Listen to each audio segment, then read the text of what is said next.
right, today we are going to create a still life using oil pastels. I've created my composition using a bottle and a few pieces of fruit and a bowl and some grapes. If you'd like to see how I composed my still life, you can click on the description below. There'll be a link there to go to that video. And now what I'm doing is I'm taking the photo that I decided to use for my final composition.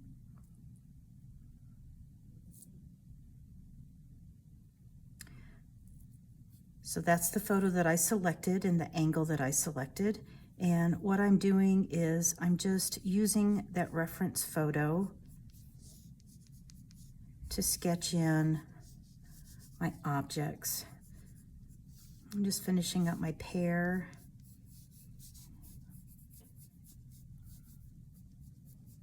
A little stem there. And the shape of my bottle. You can probably see I'm using a colored pencil. The reason I'm using a colored pencil is I'm not crazy about using graphite unless there's going to be a lot of gray and black in my still life. I usually use a light colored pencil, and today I chose blue. Just getting a little dimple in this clementine there.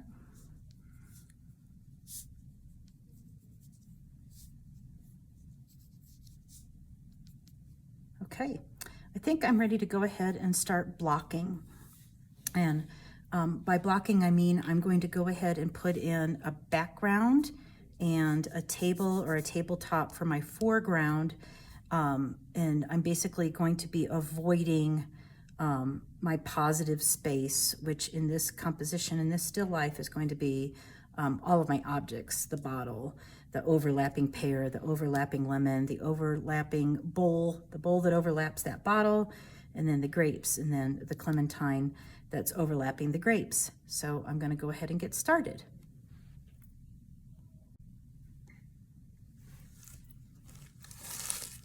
You can see I've got my drawing tape down. I've used masking tape. What I always tell my students to do with masking tape is to go ahead and take the tape and remove some of the tack from it, some of the sticky stuff, by going ahead and taking the tape and just basically almost using it like a lint brush and pull some lint off your shirt or any part of your clothes, and then take that and then smooth the tape down. Otherwise, the tape could rip your paper. I'm using a little bit of a thicker drawing paper. It does have a little bit of a texture to it. I'll also use watercolor paper when I work with oil pastels sometimes, and the paper that I typically avoid is printer paper. It's just a little too smooth for oil pastels, and the pastels can't really catch on the tooth or the texture of the paper. And it makes blending a little bit and layering a little bit more difficult. So I also have a paper towel that I've dampened, and I've added a little bit of soap to it because as I'm working, I'm going to reach over, clean my fingers off with this damp, soapy paper towel rather than get up and wash my hands every few minutes. And now I am ready to go ahead and start blocking. So I have Craypaw oil pastels. It's a decent brand made by Sakura. And these are the Craypaw Expressionist. It's a nice price point for beginning and a little bit more advanced level artists. All right, I've chosen a few different oil pastels that I'd like to use in the background. And I've chosen a light blue, a white, a gray, and a light purple, like a lilac. And you can see the video is being fast forwarded here as I'm blocking out my colors. I'm actually just starting on the background. When I composed my image, my background was white. And I'm using my photograph that I took when I composed my image as my reference. I'm actually looking at my computer screen where my photograph lives now as I'm doing my background and my entire oil pastel still life. So you can see that I'm blocking in with just some different colors, and I'm laying down the colors that I want to use. One of the great things about oil pastels is that as you are drawing, it's almost like you're painting at the same time because you can work in layers. And it's a little bit like working with oil paints, because oil paints are very, very forgiving. If you do something that you didn't want to do, if you just let it sit for a little while, you can paint right over it, sort of like acrylic paints as well. And the more layers I have, the more I can push my colors around. So I'm coming in with the gray, I'm coming in with a little bit of violet, I'm coming in with a light blue, and I'm coming in with some white, and just laying colors down so that I can come back in a few minutes and transfer the warmth from one of my fingers onto the oil pastels and push them around. I've drawn some lines around the grapes and around the blue bottle and around the left side of the pear, so that I'm basically blocking them off, so just to remind myself that this is where the background is, and that I don't really want to get a lot of warm colors or my foreground mixed in with my background colors. You can always come back, if you do blend them accidentally, you can always come back and just make your lines and your shapes a little bit more finite. But for now, I'm laying down colors and blending them in. I'm using my white oil pastel to blend a bit, and then I'm coming back in with my finger to blend. And if there's an area that I see that I think needs lightening, I'll just come in with the white oil pastel. If there's a layer that I think needs more color, there's an area or a layer that I think needs a little bit more color, I'll come back in with the purple or the blue. You can see as I'm working with my finger, the heat from my finger is transferring onto the oil pastels, and the more layers I have, the easier it is to push those colors around. If you don't have much oil pastel on your paper, it's going to be very difficult to blend colors or to push them around. I'm also being really intentional about the direction that I'm moving my finger. I'm not being random. I'm not working in like scribbles or horizontal or vertical lines that I don't want or need. If you do that, that's still there. And you want to make sure that, especially with your background, you're creating a background that doesn't compete for attention with your foreground.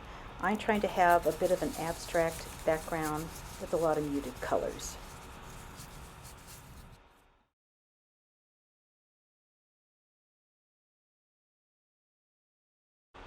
Now I'm ready to draw my table, which to a certain extent is in the foreground. But again, what I want to make sure that I'm doing with my table, and I've decided to make my table neutral colors with a little bit of wood grain. And so what I'm going to do is go ahead and get the colors that I need for my table.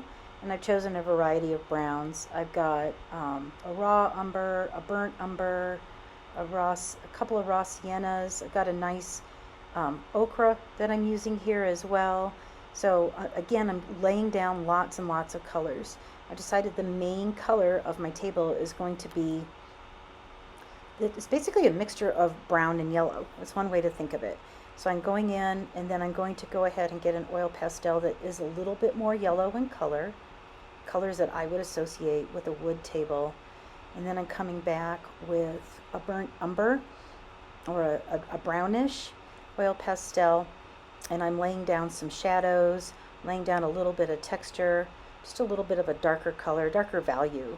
And I'm almost using a little bit of atmospheric perspective here with my foreground table. And the reason I'm doing that is because there's a little bit of depth here with my table, and I want to show that. So the back of my table is going to be lighter, and the front of my table is going to be a bit darker in value. And I'm doing that intentionally. There isn't a ton of perspective, or linear perspective rather, in this oil pastel. So I do want to show a little bit of atmospheric perspective. Of course, with atmospheric perspective, things that are closer to us in real life look like they are bolder and brighter in color, and as they move away from us, they look lighter and even a bit more misty in color. Even though in real life, just because something's 20 miles away doesn't mean that the color has changed. It's just the way the Earth's atmosphere um, plays tricks on our eyes and our brains. All right, I'm not completely done with my color blocking, but I'm getting a little impatient and I kind of want to move on to my still life objects. And I'm going to go ahead and start with that blue bottle. Again, this video has been sped up so that you don't have to sit through my nearly hour-long drawing of the blue bottle.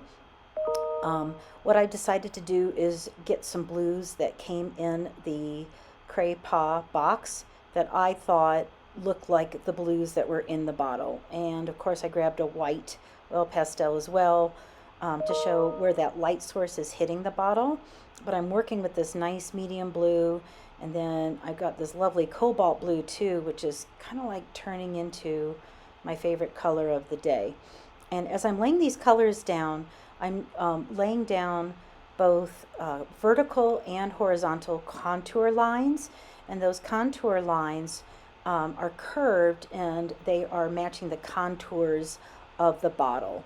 So it's if you've ever watched a behind the scenes of like how they make a Pixar movie, or even how a golf course is designed, structural engineers will start with almost a wireframe.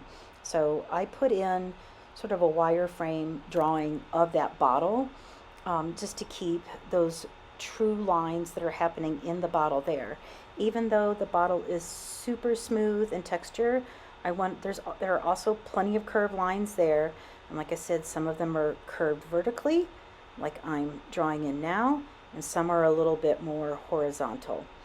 Oh, there's that cobalt again. It's just lovely. And with that light source that's hitting the bottle, I'll be going back in there with the white oil pastel and adjusting that many, many, many times.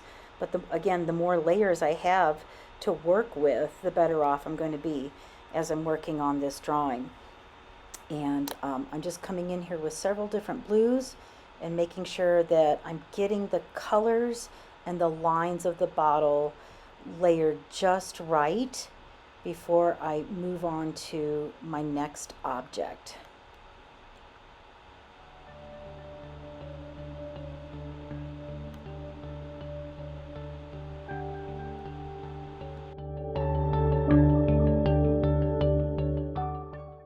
All right, now it's time to get going on my pear. I've chosen some colors for my pear, a couple of different greens and a couple of different yellows. I've even chosen a deep dark green for the little freckles on my pear so that I can show those when I'm all done. That's like a finishing touch. I also have a couple of different browns for the stem of the pear. And then I am already eyeing how I'm going to show the shadow of the pear, and I've got my eye on a brown and a green to show the shadow. I like to show shadows as they would actually exist in real life, and I don't go in there and just grab a black oil pastel and show the shadow that way. So I'm laying down my main green that I can see in my pear. Luckily I had an oil pastel in my set of Craypaw oil pastels that was very close to the main color of my pear. And I'm just coming in with a bit of an olive green and some yellow. I'm blending those together. Because the pear is a bit smaller and it's super round, I'm able to get the colors that I want on here pretty quickly. And then I'm also concentrating on the form of the pear as well. And the pear is almost like two shapes brought together. The top of the pear is basically an egg shape, and the bottom of the pear kind of reminds me of a tomato. So when I'm drawing pears, I don't think of the pear as just one form.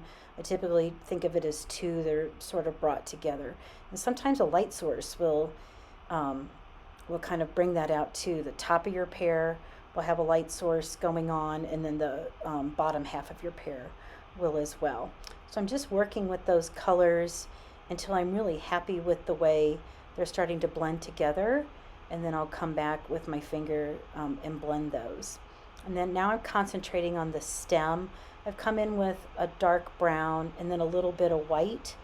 And then now I'm coming back in with a little bit of details to show exactly where the light source is hitting the stem, where the light source is hitting the top of the pear, and where the light source is hitting the bottom of the pear. You can see where the light source is hitting the bottle pretty nicely.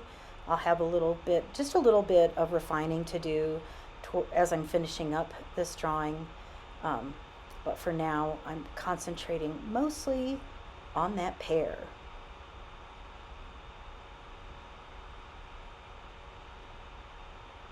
Now I can go ahead and start working on my lemon as well.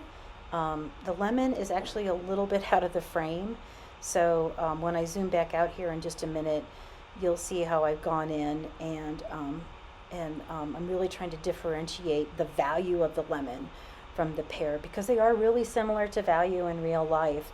They're both like 20 to 30% dark if you were looking at a value scale. So I'm actually trying to exaggerate how light the pear is just a little bit as I'm drawing it in. All right, now I'm ready for my grapes. I made a conscious decision before I started working on this particular oil pastel project that I wanted to make the grapes a little bit more light and red, almost like a cherry color. So I've chosen some colors to do that because I wanted to differentiate between the purple of the grapes and the orange of the clementine a little bit. And I also made the decision that I wanted to have, instead of having a white bowl, I wanted to have a bowl with just a tiny bit of color in it, sort of like just a soft pink. So I'm coming in here for my grapes and I'm working on creating a whole bunch of little forms. When you are drawing or painting grapes, you have to think of each grape as its own form because it is.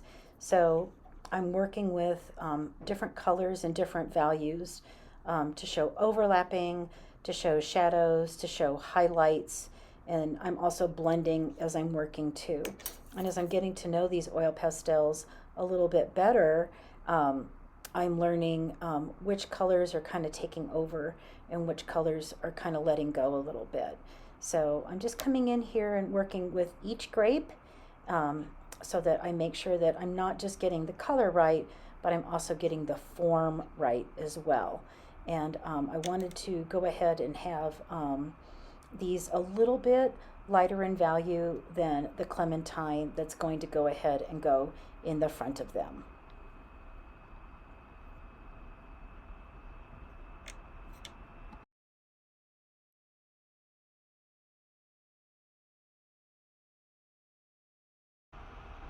So when it comes to blending, I'm using a combination of the pastels themselves to blend, and I'm coming in with my little grape-sized finger, my little pinky, to do the majority of the blending. I'm also making sure that when I'm moving from one color to another, I don't just have my hands wiped off. I'm actually washing my hands between one major color and the other, with the exception being the pear and the lemon. I did not get up and wash my hands for those. But when I'm moving from one color, like the lemon to the grape, I want to make sure that my hands aren't just wiped off, but they're clean.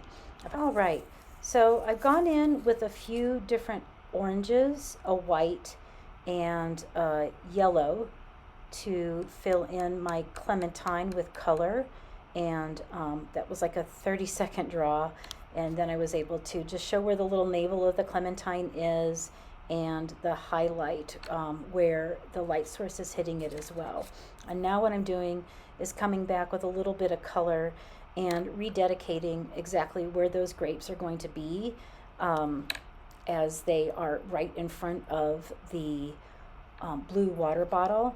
And I'm just doing a little bit of final touches here.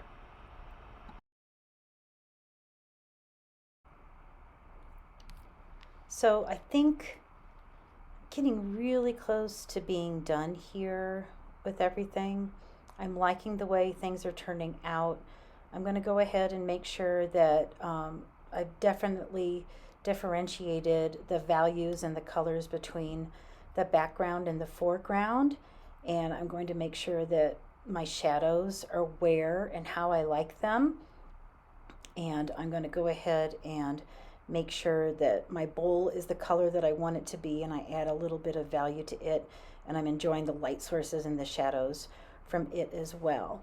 I am about 3 hours into this drawing now, and I'm going to do a little bit of final touches here, just like I said, just emphasizing some areas, but I'm feeling like for today I'm just about done.